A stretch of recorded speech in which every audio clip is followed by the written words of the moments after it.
Hello everyone, today we talk about Renaissance naval warfare and specifically of some operations of the first half of the 40s of the 16th century involving the Empire, Spain, the Ottomans and France.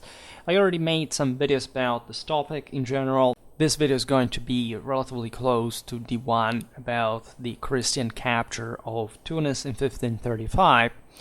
Yet it would mostly document the difficulties of operating in Mediterranean at the time. We're talking mostly about failures, right? The attempted Christian expedition on Algiers, the failed Ottoman conquest of Nice, and the Tyrrhenian raid, finally, that still has as a background very, say, complex machination between the various powers that were essentially trying to put an end, right, at least to the main struggle between the Empire and France. And there are non-obvious, at least according to the religious ideal, alliances going on. As you know, the one of France with the Turk, the one of Charles V with the schismatic England of Henry VIII, the Pope against the Emperor, the drama of the Reformation, and the Turkish conquest of Buddha, by the way. So really messed up times for anyone involved. We will see how even the Safavids were called in to harass the Ottomans, in fact, for a long time, obliging them to operate on the eastern frontier.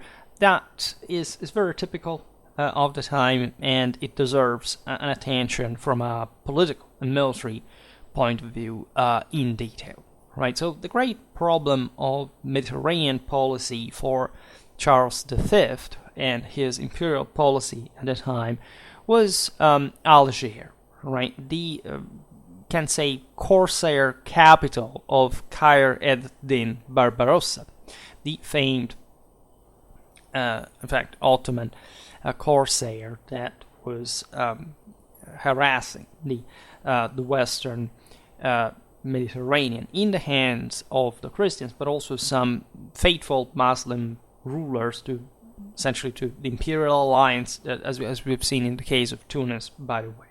At this point, the governor of Algiers was from 1536 Hassan Aga. It was a renegade, let's say a Christian renegade, in fact, of Sardinian origin. This was, in his early life, a miserable shepherd from the island of the Asinara, that, however, grew eventually a favorite of Khayr ed-Din, and participating thus in this barbarian enterprise from North Africa. Right, you know that the same Khayr ed-Din Barbarossa is called like that because he was actually European himself. So that's part of the background that we were discussing before.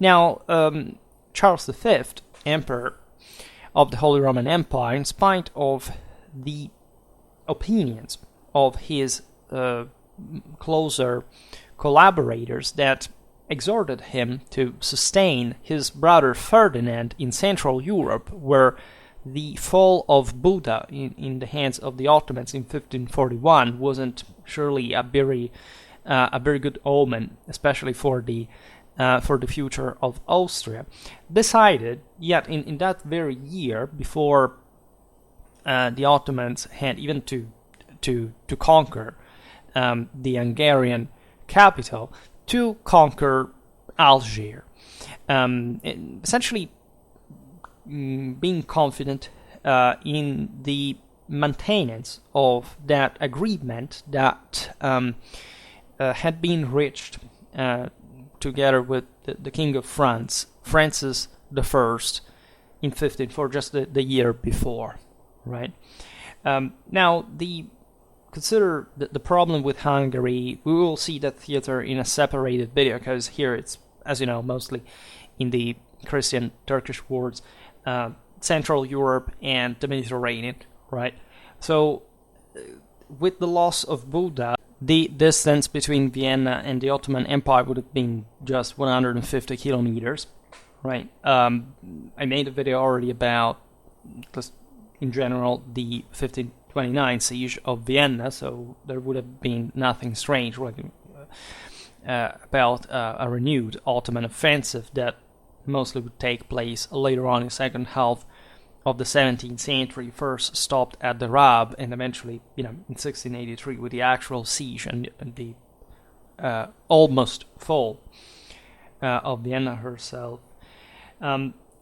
So what was the deal here between Charles and Ferdinand? You know that the two brothers had split the spheres of command, right? Charles was the Holy Roman Emperor, and as such, he owned dynastically this immense empire, not just in Europe, considering the lands of, let's say, the Austrian lands, at least of the Habsburgs and their dependencies, let's say in Germany, Italy, and so on. But at this point, in fact, Hungary, the Netherlands, Spain, right? In the latter case, like as a legacy, or just for as you know, dynastic reasons, plus all the colonies in America, and these possessions in the Mediterranean, together with Spain, southern Italy, Milan, and so all a net of of relations that required this constant activity. Spain was the most prestigious chunk, because since the dynastic union of Castile and Aragon, it had become de facto at least the most powerful of these centers, right? So it's Italian dependencies, and the war between the Valois and the Habsburgs was mostly about, as you know, the French claims on certain Italian states, namely Milan and Naples, for dynastic reasons, plus the interest in the Netherlands historically for the French expansion in the northeast, the same one in the Rhineland, given the chronic fragmentation of Germany, and so on.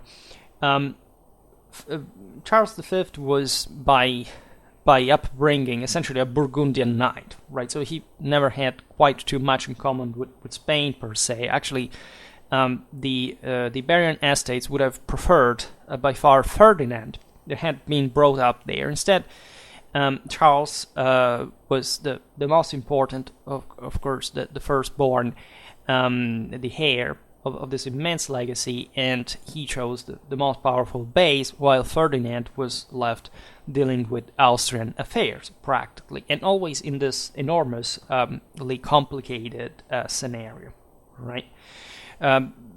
Think that while Ferdinand was sending towards Buda all the mercenaries that he could, with the intent at that point to recover Hungary, right? In which the consensus of a part of the local magnates conferred him, at least in theory, some right? Charles, albeit making the brother aware that he would have not been able to sustain him in Central Europe, was warning the Persian Shah that the Ottoman Sultan was committing himself substantially in Hungary, and that thus that moment was pretty good for an offensive that would hit the eastern borders of the Ottoman Empire.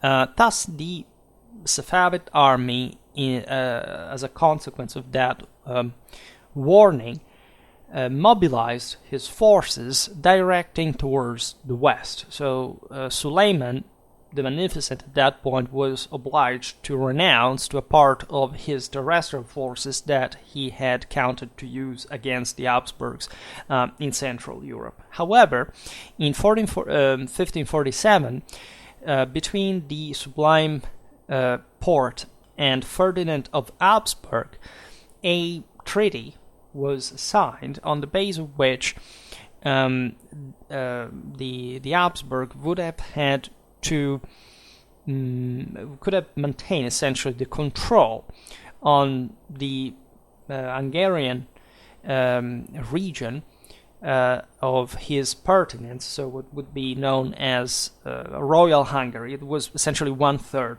the westernmost, the one, say, that had been occupied, in fact, by the Germans after the collapse of the Hungarian kingdom as a whole, and that thus would remain in Habsburgic lands, and creating this frontier doctrina with the Ottomans and their Calvinist Hungarian followers, by the way, that were fanatically anti-Catholic, anti-Habsburg, right, in that regard, in part, not entirely.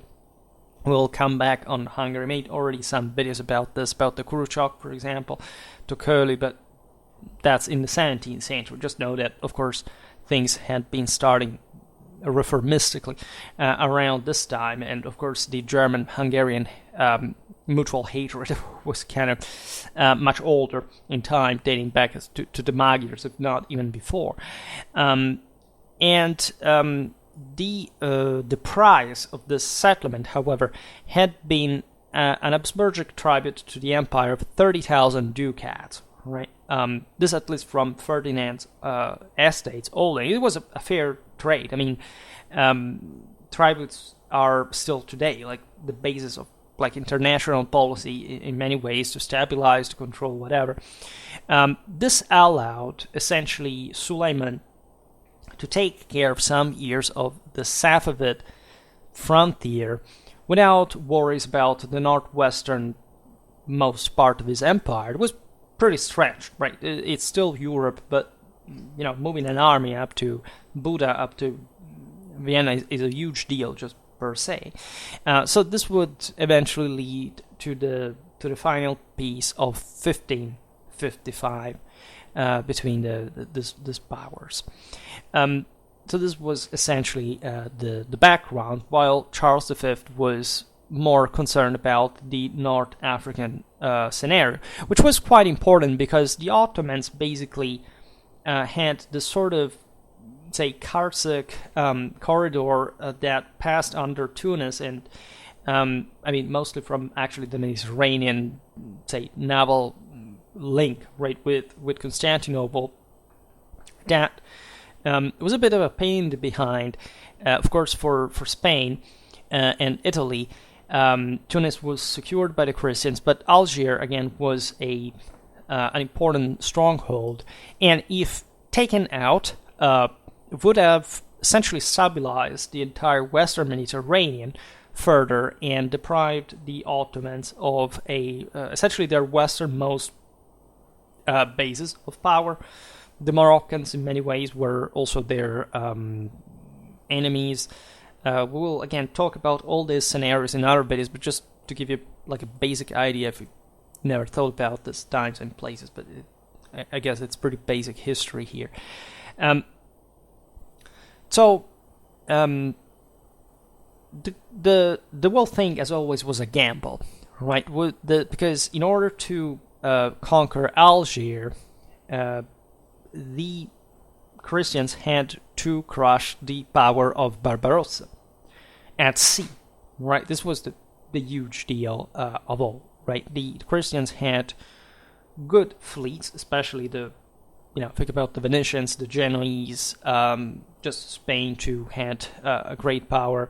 There were the Knights of Malta, but the Ottomans had the advantage that, at least through this subcontracted enterprise, to these corsairs, right, and Barbarossa that controlled basically this entire business, a greater unit of command, right? In perspective, Christian Europe was much bigger, right, and powerful than the Ottoman Empire as a whole, but it was chronically fragmented, even more at the time with the Reformation, and of course France, that felt herself squeezed between the Habsburgs, and so allied herself with the Turk, and she was the largest power individually in Europe, and threatening the Italian possessions, all this stuff, right? So it was on September the 8th, 1541, that when arriving in Genoa,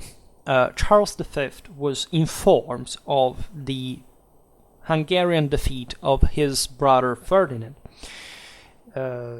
Ferdinand naturally survived that, but it was a very heavy blow, and it meant, just for the Habsburgic possessions, that the Ottomans could, at a point, interfere in southeastern Germany much more easily, right? And if Charles had known of this defeat before, would have perhaps changed idea regarding Algiers, because just imagine yourself, like, with the communication of the time, it were dramatically advanced, in spite of what it's commonly believed. But let's say the idea of moving, of simply depending on what is happening on such hot fronts, and important ones, by the way, as well, such as the outcome of the siege of Buda, just for like having to determine whether to invest yourself in North Africa or not, is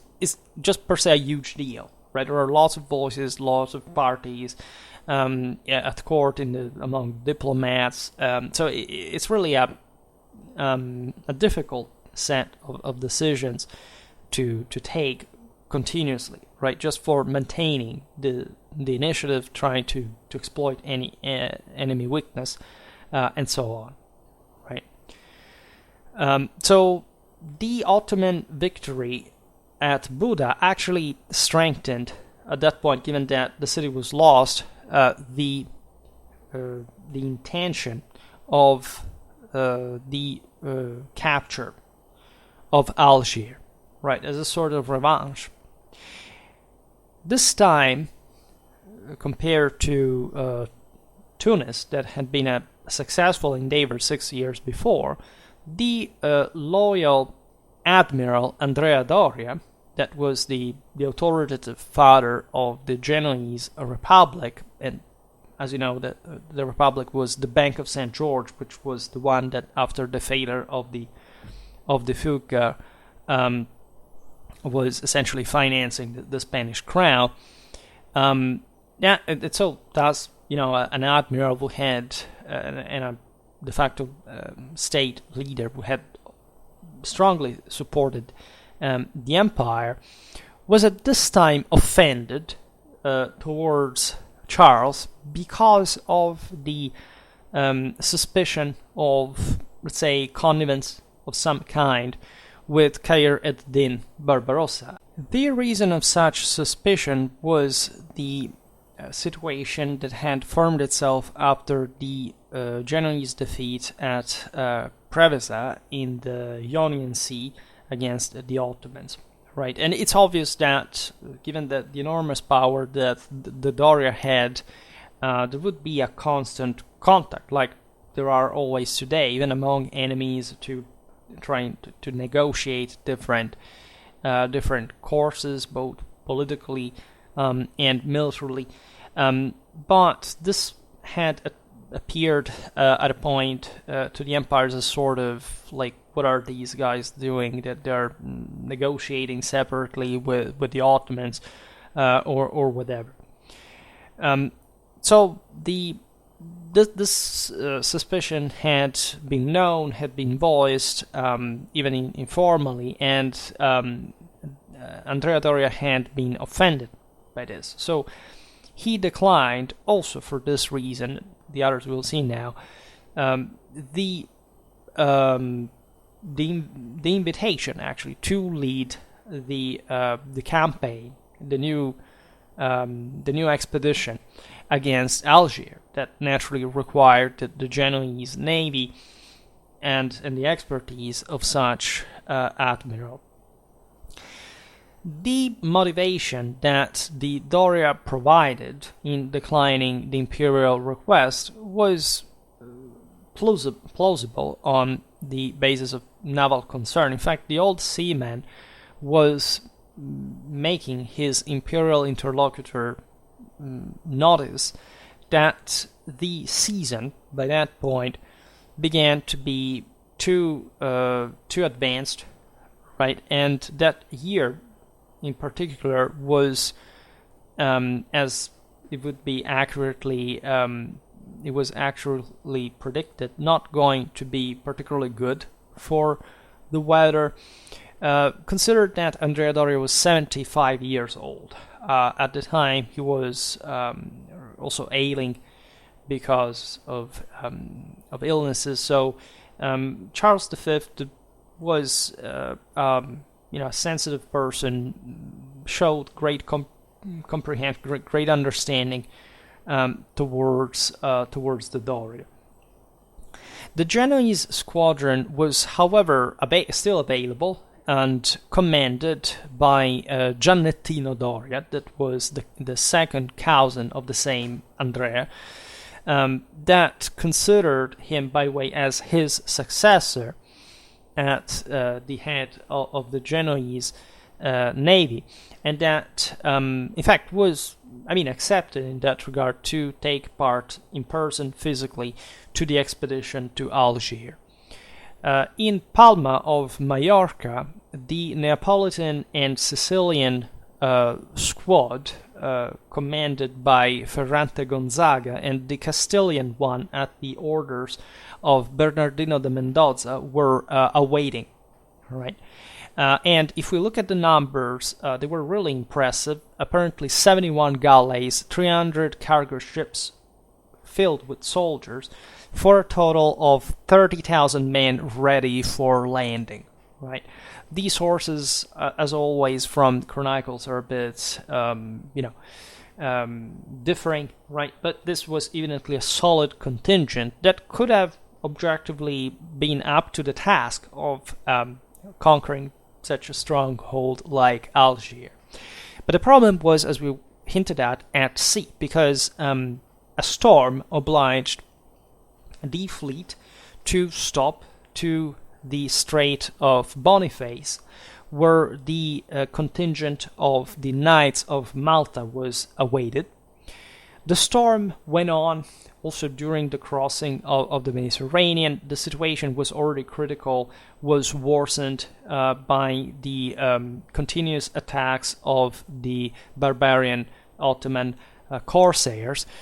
So, of course, you have this major expeditionary force, which has, as we've seen, lots of cargo ships, and even though the weather sucks for the Muslims as well, still it's easier for them to just harassing, like attritioning this great convoy, and even not actually engaging in a major naval battle. To make the long story short, further bad weather followed by an incursion of the Ottoman barbarian ships destroyed the expedition. Only the courage of the Knights of Malta prevented the same emperor to be captured. Right, landed on unstable ground, let's say, and after various attempts to return to the sea, Charles managed to do so only after a couple of weeks on October the 23rd. In 3 days afterwards, he was again at a starting point in Palma de Mallorca, from which he reached 6 days later Ibiza, and on December the 3rd, Cartagena. Right. So the expedition had failed, it had been a disaster. Basically, they didn't even land anywhere, right? The entire operation had been hampered by the terrible weather conditions, by the Islamic forces that had exploited the situation. And a famous witness of this disaster was the same Hernan Cortés, the conqueror of Mexico, that had participated to the enterprise himself, together with his 2 sons. So that's how the dream of the conquest of Algiers shipwrecked miserably. And in spite of the protest of the old conquistador, that was almost 70 years old at the time, that perceived this enterprise as, say, the swan song of his chivalric life. right? And he was very vocal about this. He didn't want to put an end to the expedition. He didn't want to accept the defeat because he, as he insisted, he wanted to prevent like an inglorious retreat, right? But he was not listened to, also because the situation was really speaking by itself.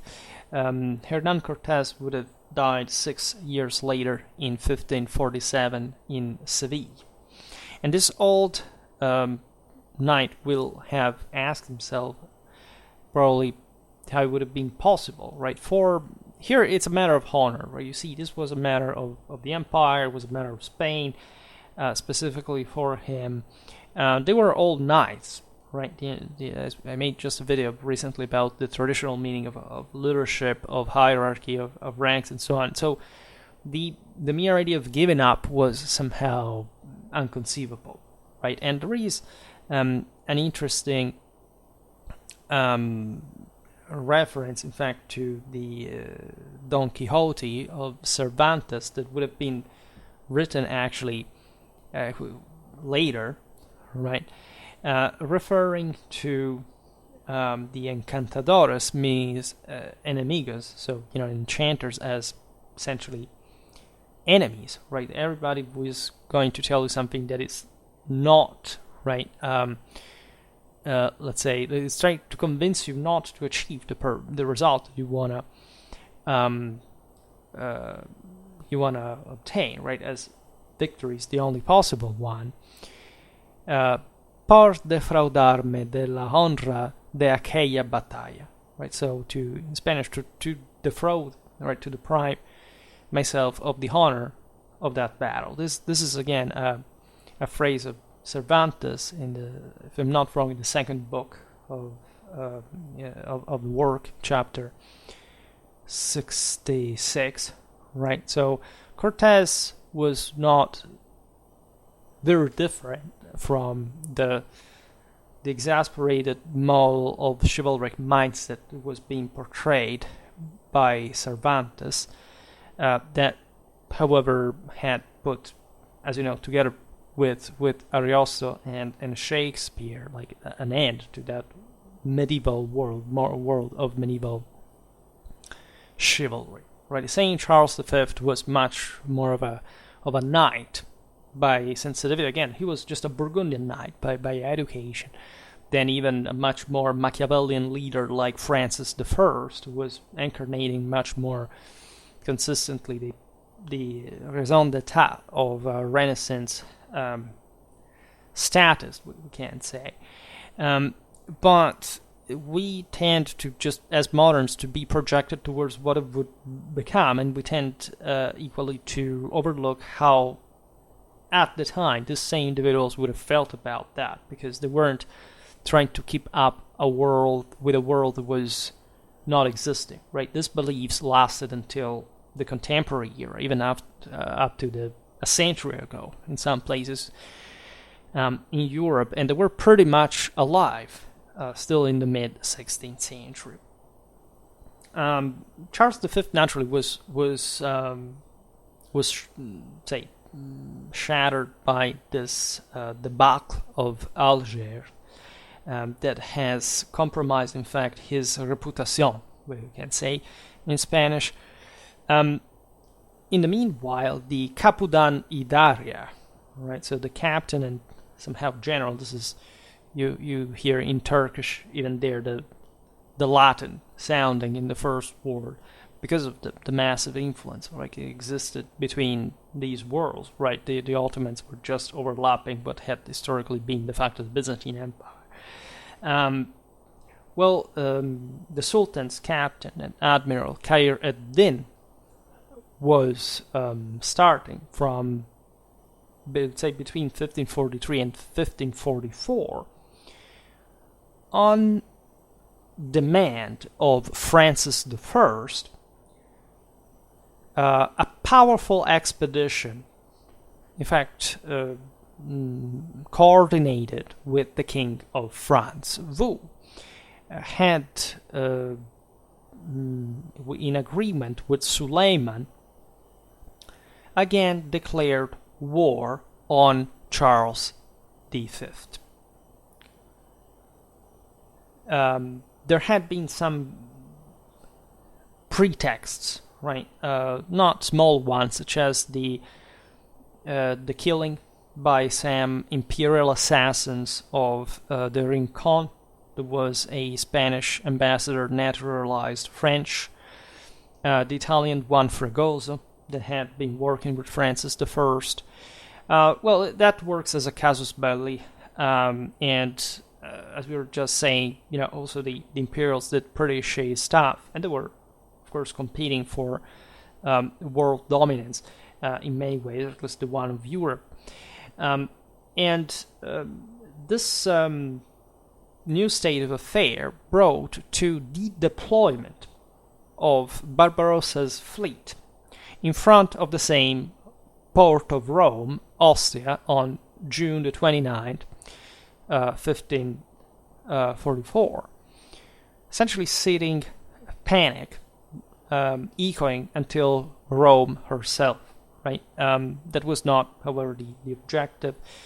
The immense Ottoman fleet, however, counted 610 galleys. Right? This is an incredible feat, just logistically, in terms of supplies and so on. Just that Barbarossa could carry this out. And of four greater ships, which reached France, right, passing next to the port of Nice, that we will see now will become a target of the same, but in another moment, until Marseille, so a French port, where it would have been resupplied, right? All in agreement with Francis I.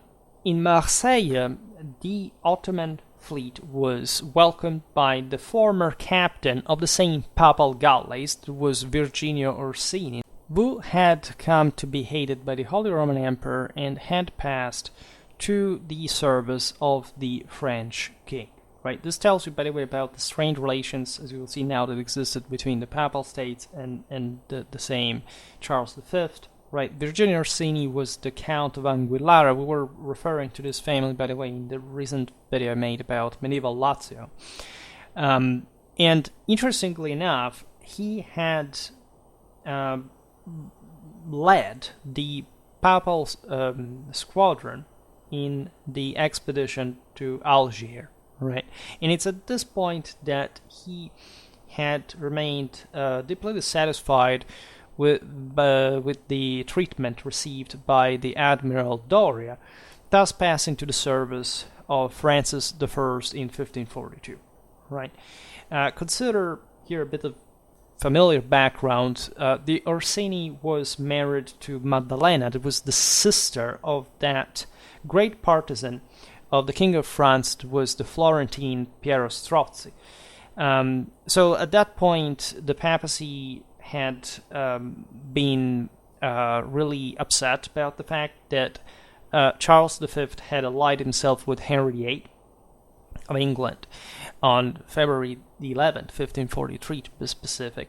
In one of the clauses, there was naturally the common commitment to make Francis I recede from the alliance together with the Turk, right? But Pope Paul III, in spite of this, had clamorously cut his, contact with the emperor, accusing him of having de facto made a common cause with a schismatic, such as Henry.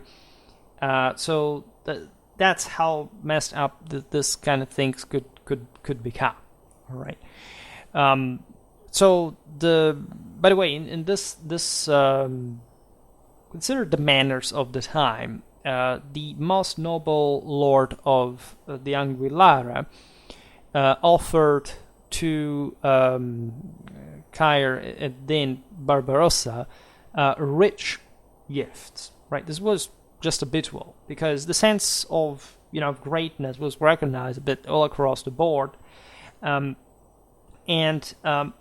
the port of Marseille was also present a French admiral 23 years old, François de Bourbon, Count d'Enghien, that instead became the target of Barbarossa's ire, right, after the exchange of this sort of pleasantries, the gifts, and so on, because of the scarce quality and preparation of the French contingent fleet. The point was that Barbarossa would have liked to take on decisively the ships of Charles V in open sea, right? And he understood instead that the French were wavering, right? Because, as usual, by the way, because they feared of the reaction of the, say, Christian public opinion, who can use this term for the time, but, surely there was an awareness internationally of these issues, and a very actively ballistic and just political impression for the aforementioned also chivalric and more general ethical implications at sea, in front of the spectacle of the most Christian king of France's ships, right? Essentially arrayed next to the ones of the enemy of the faith, against the ones of his Caesarian majesty, right? And the problem was concrete because without French support, the Ottomans couldn't also operate that easy. Yes, they had this bases, right? Landing bases, supplies from the French, and so on. But the problem was the actual strategical objective, right? And given that much bigger things could not quite be done, the Turks and the French agreed on a secondary one, that is, heading against Nice, again, that belonged to the Duke of Savoy. It was a vassal and allied of the Emperor, notoriously, and considered that in this situation, in the French fleet, there was an almost legendary character participating. It was a seaman and diplomat, Antoine Escalon des Amarres, right, Baron de la Garde, more famously known as Capitaine Paulin, that is praised by the Brantôme as one of the Grands Capitaines Français of the time. And later on, Captain Paulin would have shared, in fact, the deeds of the Corsair Dragoo against the Elba Island and Corsica. We're talking about 1552, 1553. And the constant presence of the vessels of Francis I, together with the one of the Padishah and the African courses, was repeatedly denounced at this point by the entire Western Christendom. And it should be pointed out that in all of this, the same French sailors, in front especially of the raids that the infidels carried out against the Christian coastal settlements, felt themselves pretty uneasy, right? And again, consider this were just sailors, so the scum of the earth, to make the long story short. But of course, they were also 16th century Frenchmen, and as such, they had a pretty strongly imbued sense of Christianity, and they felt pretty uncomfortable in front of such offenses, right? Probably not about the actual people being killed, but the fact that this was done by the Turks and that they were basically sitting ducks there, letting them do so, right? And those were infidels and they were Christians, right? So it was this explains also the issue between Khaireddin and d'Enghien. So the Nice was, as we've seen, a secondary stronghold, but still, if conquered, could have been a thorn in the side to Genoa, to the imperial cause in general. So the French and the Ottomans besieged the city, that was defended, however, by a strong citadel. Right, this siege began evidently in a kind of lazy way. There wasn't really a strong motivation. We're talking about between August the 7th and the 9th. And on August the 15th, that is notoriously the day of the Assumption of Virgin Mary, the Kapudan-i gave, with the rising morning, the order to all his galleys deployed in front of the port of Nice to open contemporary fire and to penetrate eventually in the city. Right, it was a common tactics. They could carry it out even without mining, as the Ottomans normally do, a sort of stormtrooper tactics, Stoßtruppen tactics that were, let's say, to destroying the Courtains and then giving the assault. Right, and this was relatively contained place. Again, they had the outer wall and then the citadel inside. It was a typically, medieval city still, because most of the Trace Italienne was being spread in Europe, but most fortresses were still the old way. In any case, this fact that the attack happened on August the 15th, on the day of the Assumption of the Virgin Mary, was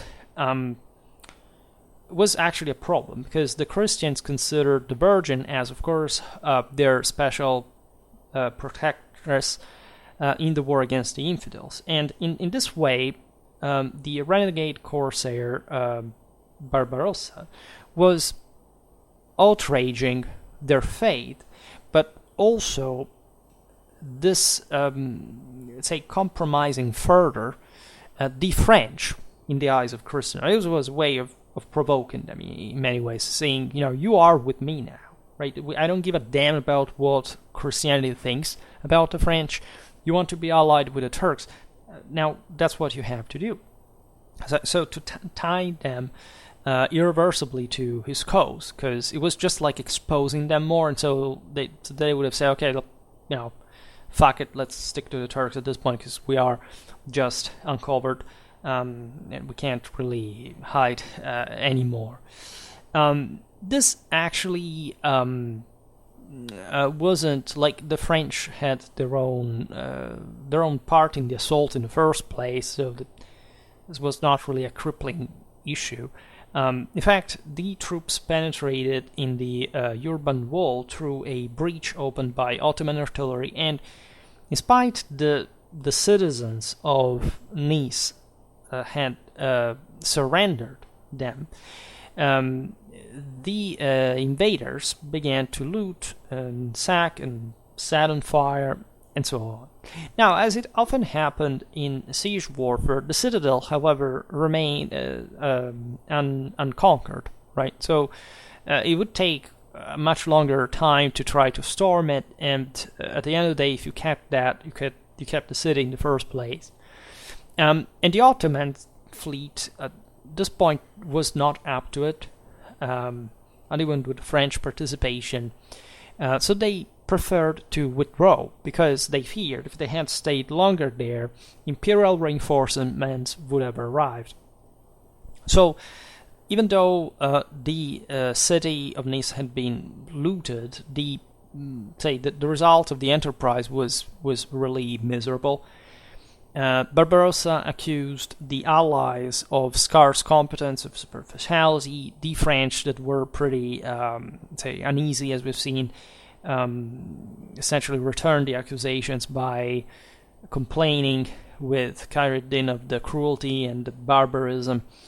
But telling the truth, as we've just seen, the majority of troops who poured into the city had looted it and set it on fire were French, right? So that there is this bizarre aspect in the history of Nice, because still today, if you visit the city, like, there is even a cannonball. I think I uploaded a picture of that. There's still a cannonball from this siege, an Ottoman one, still stuck in some of the streets. Like, it happens that, throughout Europe, in some military places, you find still that the balls remain stuck somewhere in a wall or whatever. And naturally, for the history of the city, this resistance, right, especially one on the citadel, etc., but not only. Right, because there is, for example, the deeds of the cloth washer Catherine Seguin, and other legendary exploits connected to it are part of the city identity. Now, the awkward thing about Nice is that this was a Ligurian, Italian city, as you know, until 1860, when Savoy give it away to France, right? In exchange for the acquisitions for the Italian unification and so on. So the thing is that the Nissards become French citizens. And so at the time, in the 19th century, they had to find themselves to fake and censor part of the historical moment of this historical event, because it was actually it had been the French and not the Turk to cause the greatest damage to their city, right? That was essentially Italian, not French at the time. So this is fascinating, because you see also how history can be used, like what is the identity here, and this country should rather reflect on the fact it had been France that had brought to this incredible suffering to the city herself. So, in spite of the fact that the Kapudan-i Daria had received the sultanial order to come back to Constantinople by then, he calculated that the season was too advanced to risk the fleet, right?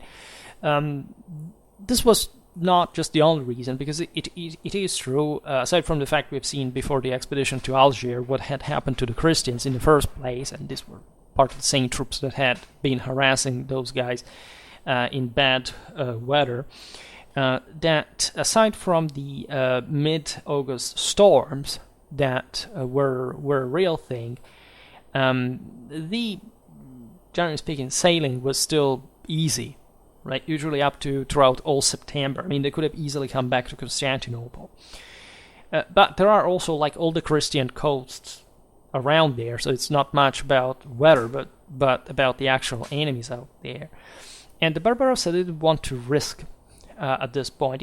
At the end, he knew that by his fame and prestige, he could really do whatever he wanted, even if the Ottoman Sultan had been against that. So the French approved this, by the way, because they were probably also the ones who convinced Barbarossa to stay, because after what had happened in Nice, that was objectively a failure, they feared that if the Ottomans had gone away, the French Mediterranean coast would have undergone Spanish attacks of retaliation, right? And if if the Ottomans had stayed, by the way, the French didn't believe they could just be sheltered for the winter, but that with a good season in the following year in spring, a naval clash against the emperor could have unfolded with Ottoman support, right? Because they were thinking by that point, after the attack on Nice, that Charles V would have responded anyway, right? So all this made sense. The problem were to keep the Ottomans, right? So it was a sort of awkward presence, but still one that could effectively shelter the Mediterranean coastline of the French king. Now, Francis I thus offered to the fleet of Kadir ad-Din the port of Toulon. Right? At that point, Toulon was not the important naval base that would become till in the last century, still today. It was still a large, coastal town of some sort, and as such, it was not particularly happy of the Ottomans wintering there. Considering that in the past 2 decades, the same Toulon had suffered attacks and sacks both by the barbarians and the Spanish mix. So of course they didn't like anyone coming from the Mediterranean in the first place, because it was just bad news, right? In any case, there was not really much they could do against the king's wish, so that Toulon was completely evacuated, and the Ottomans occupied it from the October 1543 to April 1544. However, the Kapudan-i was convinced, right, to what was to give, right, confident to give his allies a lesson of discipline and style, gave order to all his troops to respect rigorously the goods of the citizens that had been temporarily entrusted to them, together with the surrounding environment. Which happened with great marvel of the Provençals and of the French, that knew that such a orderly behavior would have been unthinkable, for example, for a Christian army, right, or even just for what they thought an Ottoman one could in the first place. So this could be achieved, evidently under the strong discipline of a leader like Khaireddin, that again had an enormous prestige also among his own. And it is true that, aside from the usual gifts we said before, the occupation of Toulon earned, made the Barbarossa earn a contribution of 30,000 monthly ducats, right? Aside from the victualling and the supplies of all the technical material necessary to the fleet, right? This was provided by the French. In exchange, the royal administration exempted for 10 years. So, of course, most of the material would come from the surrounding places. So for the following 10 years, the city of Toulon would have been, after the Ottoman departure, would have been relieved of any fiscal pressure. Right, but the fact still that a French port had become for 6 months essentially a Turkish city, as the sources say, of course brought upon the King of France, from the side of his European co-religionaries, a strengthening of his fame of, quote, baptized Turk, and essentially somebody that would be worse than the infidels, right? And at this point, the papacy began even to toy with the possibility of excommunicating Francis I. So it was obviously a huge deal, right? In spite of any attrition, conflict could be happening between the various rulers in the first place. Now, sailed off from Toulon in the spring of the following year, the fleet of Khaireddin took the way of Constantinople. However, involved the coastal navigation alongside the Tyrrhenian coast, so terrorizing the Ligurian, Tuscan, Campanian, Sicilian, and also Apulian, right after the crossing the Strait of Messina coast, right? So this was a chance actually to ravage these areas. Barbarossa sacked, for example, the Elba island at the beginning of June. He imposed eventually to Jacopo da Piano, who was the lord of Piombino, the restitution of a boy who was son of the corsair Sinan, known as the Jew, and of a woman of Rio Marina in the same Elba island that the corsair had kidnapped years before, right? The boy had been recuperated at Tunis in 1535, when the woman had been freed by the fleet of Charles V, and having gone back to Tuscany with the mother, he had found a tutor in the Lord of Piombino that had him baptized with the name of Anthony, because these were not Christians, right? They were not Europeans, and was fostered together with the kids of the Piano, right?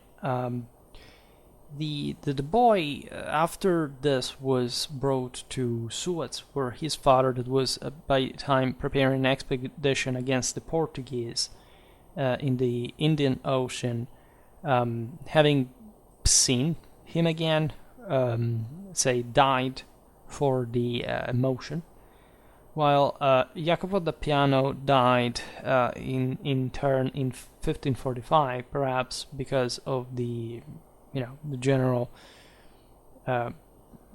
pain, right, followed to this drama. Eventually, between June the 9th and the 11th, Barbarossa conquered Talamone, the lord of which, Bartolomeo Peretti, that had substituted Virginio Orsini to command of the Papal galleys, had led some month before a raid against Mytilene. It was the birthplace of the same Barbarossa, and who raided also some village in the hinterland, right? Most of this stuff was just very coastal raids, right? Not anything, deeper. But on that occasion, there was something.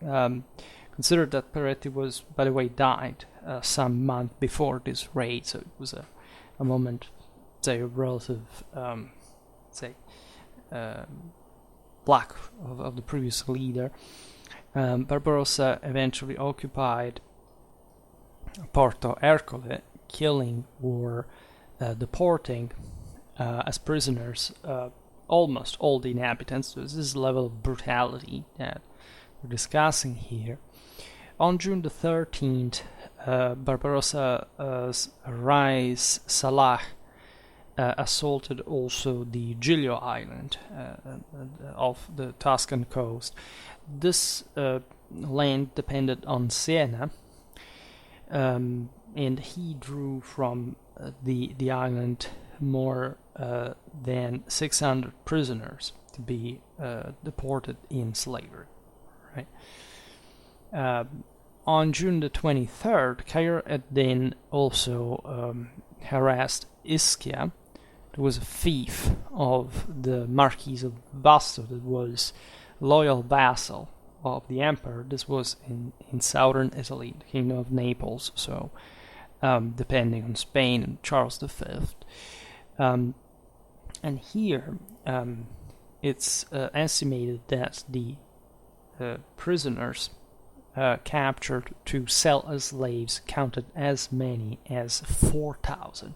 Right, and in July, the same Barbarossa captured other 9,000 from Lipari, where a terrible massacre was carried out. This was as I understand, a very heavy retaliation. Consider we are in the 16th century. These thousands of people are just not immediately replaceable. It is true that the Christians did exactly the same thing in other places in abundance, but this is exactly what this war was about. It was hitting each other in this way to cause damage to single places and gradually attrition the enemy. Naturally, these raids alone wouldn't change the entire international mechanism. For a simple reason, you wonder where, say, the imperial fleet was in all this, because naturally the Christians had forces that could have even prevented this violence from happening. Well, such assaults to the Italic coasts could have never been carried out by the Ottomans if the Sultan's admiral would have not felt safe for a couple of good reasons. First of all, the French support. Right. In fact, the French captain Antoine Escalin-Paulin and Leone Strozzi, that was, as we've seen, the brother of Piero that supported France, commanded their vessels that sailed together with the Ottoman fleet on this occasion. So this brutal alliance between Paris and Constantinople was never, as we've seen, devoid of uncertainties. It was never a total thing, right? Simply the Kingdom of France could not ally itself openly with a Turk, right? It was full of reticences, of reciprocal ambiguities, the majority of which was, of course, due to the very difficult situation in which the most Christian king of France, subjected to the pressure and the recrimination of the co-religionaries, was under. Its best aspect, in a way, was the diplomatic one, because this allowed French culture through its ambassadors in Constantinople, that were very often very distinguished people. By the way, if you study, the French ambassadors and the personalities of some of the most skillful people of the time, right? They would be able, right, to go there also as some sort of informers, were not spies, right? In order to understand better Ottoman culture as well. It's a big deal. We've often seen how, also in the Ottoman warfare videos, some of the best sources on the Ottomans are, first of all, Westerner. Like, actually, it's thanks to the Westerners that we know about Ottoman warfare to the degree of detail that we do in general, right? The Turks would have not done better through their own sources, contemporarily, let's say, but also that many of them were French historically for this reason. Another reason of why this Tyrrhenian raid could be carried out was the connivance with the same fleet of Giannettino Doria. And as you understand, we said at the beginning of the video, there was this sort of ambiguity, right, for which the Genoese fleet would appear at the horizon, almost to signal the ports that the Ottomans had to leave alone. Right, everything, as we've seen, was very strategic. Also within the same Italy, there were some pro-imperial, some pro-French powers. So the Genoese wouldn't commit themselves in the fight, right? In this regard, and finally, there were many other political strategic considerations about this.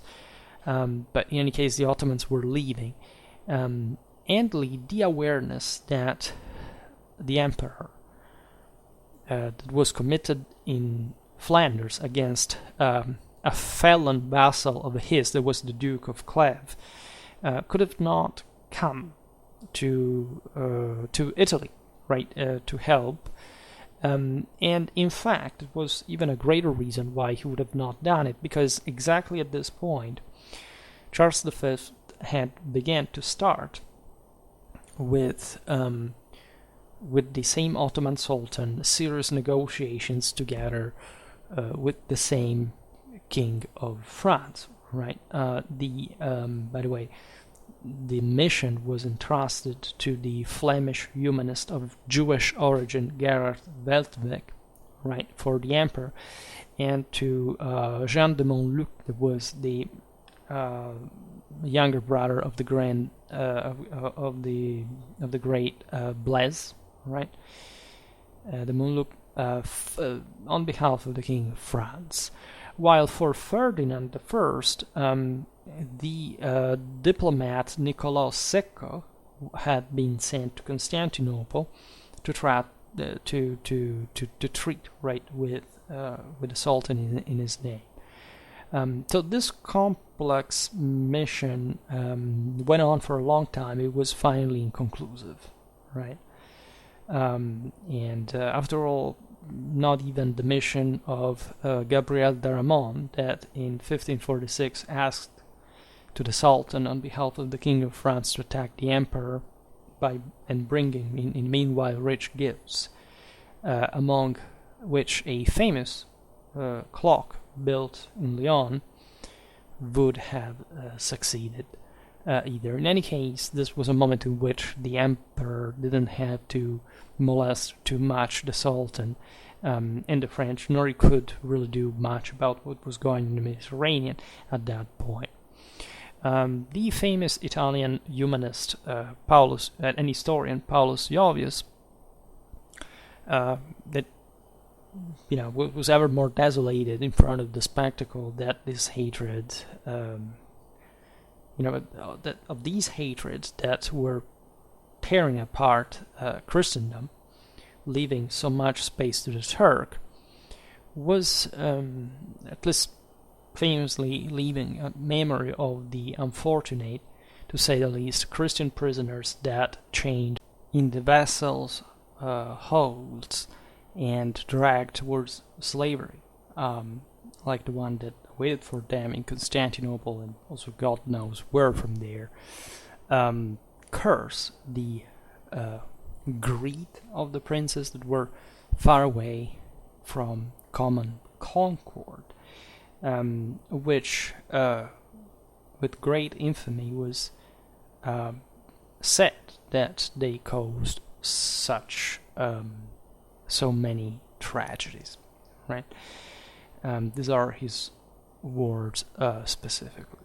So this gives you an idea, of course, of the difficulties that we have even just today in imagining a bit this world. Of course, there are many considerations we could be making about how, for example, I think this part of history and even these spaces are somehow, I would say, forgotten to a degree. It's not that you can complain too much. I mean, this stuff is not taught properly. There is just a basic, even in schools, right? You never actually get into the stuff because there is often not time, right? But the sense is that analyzing these single events and the reasons why the say certain things happen in the first place between these countries, etc. It's always a matter of care towards, first of all, the context, and also just the progressed awareness, right, of what this, what the world had been up to that point. And I think that the lack, specifically of this knowledge, is the most damaging, right? The one that would never quite, reach perhaps even the mere basics of the type of,